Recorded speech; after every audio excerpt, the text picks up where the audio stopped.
Hello guys, welcome back to our YouTube channel Dream Classes. तो आज की video में हम लोग केमिस्ट्री के ऑब्जेक्टिव क्वेश्चंस पढ़ेंगे चैप्टर 2 के, जिसका नाम है अम्ल, क्षार एवं लवण। तो इसमें जितने भी अच्छे अच्छे क्वेश्चंस है ऑब्जेक्टिव के, वो सारे हम आज की वीडियो में कंप्लीट करेंगे। तो चलिए वीडियो हम स्टार्ट करते हैं। तो आज का हमारा पहला क्वेश्चन है कि किसी भी उदासीन विलयन का मान कितना होता है। किसी भी उदासीन विलयन का मान कितना होता है? तो इसका आंसर होगा 7। 7 होता है। चलिए आगे बढ़ते हैं नेक्स्ट क्वेश्चन पे। तो हमारा नेक्स्ट क्वेश्चन है कि कोई विलयन लाल लिटमस को नीला कर देता है, तो उसका पीएच मान क्या है? तो इसका आंसर होगा 10। 2 क्वेश्चन हो गया। चलिए आगे बढ़ते हैं क्वेश्चन 3 पे। तो हमारा क्वेश्चन 3 है कि बेकिंग पाउडर का अनुसूत्र क्या है? बेकिंग पाउडर का अनुसूत्र क्या है? तो इसका आंसर होगा NaHCO3। ध्यान से देखिएगा, NaHCO3। तो हम आगे बढ़ते हैं नेक्स्ट क्वेश्चन पे। नेक्स्ट क्वेश्चन हमारा है कि जिप्सम का रासायनिक सूत्र क्या है?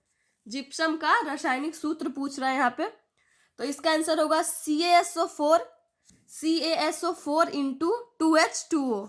CaSO4 into 2H2O। आप एक बार पढ़ लीजिएगा अच्छे से, तो फिर याद करने की जरूरत नहीं है। चलिए आगे बढ़ते हैं नेक्स्ट क्वेश्चन पे। क्वेश्चन 5 कि बुझा हुआ चूना का अनुसूत्र क्या है? बुझा हुआ चूना का अनुसूत्र क्या है? तो इसका आंसर होगा CaOH का होल 2। CaOH का होल 2। चलिए आगे बढ़ते हैं नेक्स्ट क्वेश्चन पे कि टार्टरिक अम्ल किसमें पाया जाता है? टार्टरिक अम्ल तो पता होगा कि वो खट्टे पदार्थ में पाया जाता है, इसलिए इसका आंसर होगा इमली। इमली में पाया जाता है।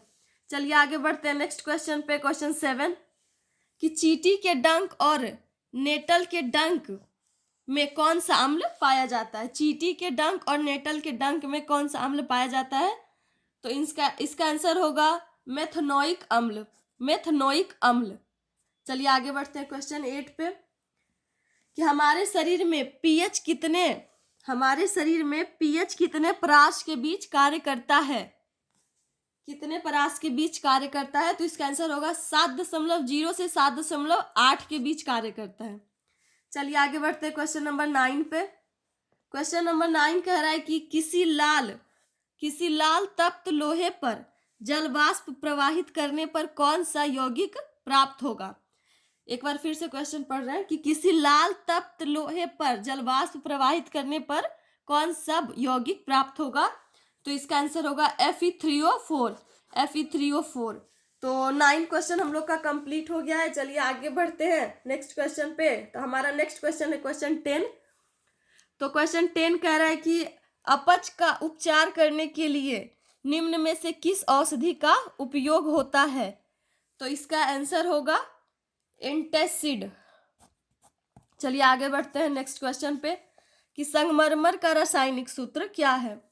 संगमरमर का रासायनिक सूत्र, तो इसका आंसर होगा CaCO3, जिसको कैल्शियम कार्बोनेट भी पढ़ सकते हैं, CaCO3। चलिए आगे बढ़ते हैं नेक्स्ट क्वेश्चन पे। तो हमारा नेक्स्ट क्वेश्चन है कि बेकिंग सोडा का रासायनिक नाम क्या है? बेकिंग सोडा का रासायनिक नाम क्या है? तो इसका आंसर होगा sodium hydrogen carbonate. Sodium hydrogen carbonate. चलिए आगे बढ़ते हैं नेक्स्ट क्वेश्चन पे कि दही में कौन सा अम्ल पाया जाता है? दही में कौन सा अम्ल पाया जाता है? तो इसका आंसर होगा लैक्टिक अम्ल। दही में लैक्टिक अम्ल पाया जाता है। आगे बढ़ते हैं नेक्स्ट क्वेश्चन पे कि दांतों का क्षय कब प्रारंभ होता है? दांतों का क्षय कब प्रारंभ होता है? तो इसका आंसर होगा कि मुंह का पीएच 5.5 से कम होने पर। चलिए आगे बढ़ते हैं नेक्स्ट क्वेश्चन पे। प्लास्टर ऑफ पेरिस का रासायनिक सूत्र क्या है? प्लास्टर ऑफ पेरिस का रासायनिक सूत्र ध्यान से देखिएगा, CaSO4 का होल 2 इंटू H2O या CaSO4 इंटू 1/2H2O। दोनों में से कोई भी आप याद कर सकते हैं। चलिए आगे बढ़ते हैं नेक्स्ट क्वेश्चन पे कि आयोडीन की कमी से कौन सा रोग होता है? आयोडीन की कमी से घेंघा रोग होता है। 16 क्वेश्चन हमने यहाँ देख लिया। आगे बढ़ते हैं क्वेश्चन 17 पे कि 7 से कम पीएच मान वाले पदार्थों की प्रकृति कैसी होती है। 7 से कम पीएच मान वाले पदार्थों की प्रकृति कैसी होती है, तो इसका आंसर होगा अम्लीय। अम्लीय होती है प्रकृति। आगे बढ़ते हैं नेक्स्ट क्वेश्चन पे।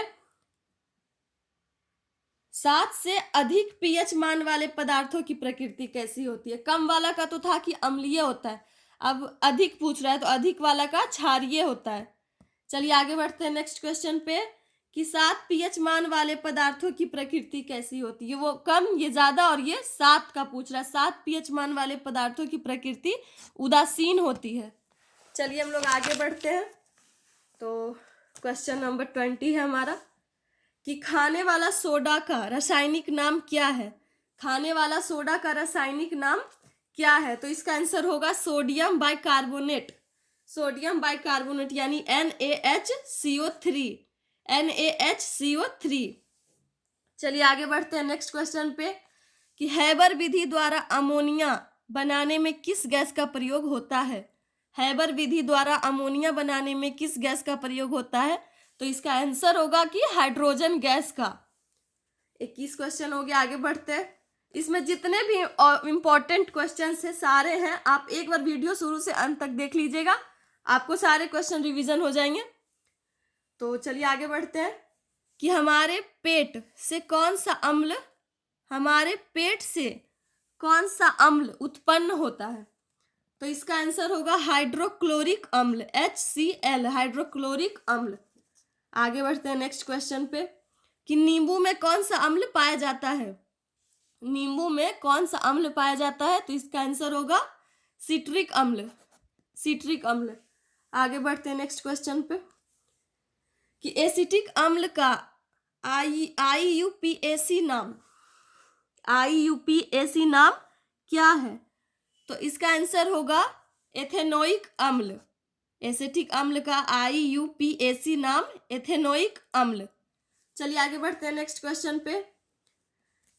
हमारा नेक्स्ट क्वेश्चन है कि जल की स्थायी कठोरता हटाने के लिए, जल की स्थायी कठोरता हटाने के लिए किसका उपयोग किया जाता है, तो इसका आंसर होगा धोने का सोडा। धोने का सोडा या फिर एक और है कि या कैल्शियम या मैग्नीशियम के बाइकार्बोनेट द्वारा, कैल्शियम या मैग्नीशियम के बाइकार्बोनेट द्वारा। चलिए आगे बढ़ते हैं नेक्स्ट क्वेश्चन पे कि पीएच में P किसका सूचक है। पीएच में P किसका सूचक है, तो इसका आंसर होगा पुषांश, पुषांश का।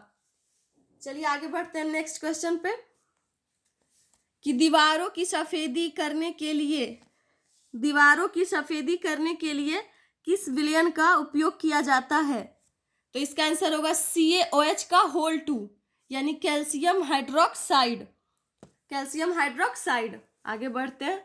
यह हमारा आज का अंतिम क्वेश्चन है कि शुद्ध जल का पीएच मान कितना होता है, तो 7 होता है। जैसा कि आप लोग देख रहे हैं कि हम लोगों ने इस वीडियो में 28 क्वेश्चन कंप्लीट कर लिए हैं। तो नेक्स्ट वीडियो में लेसन 3 कंप्लीट करेंगे हम लोग। तो आज की वीडियो को यहीं तक रहने देते हैं। अगर वीडियो अच्छी लगे तो वीडियो को लाइक और हमारे चैनल को सब्सक्राइब करना ना भूलें।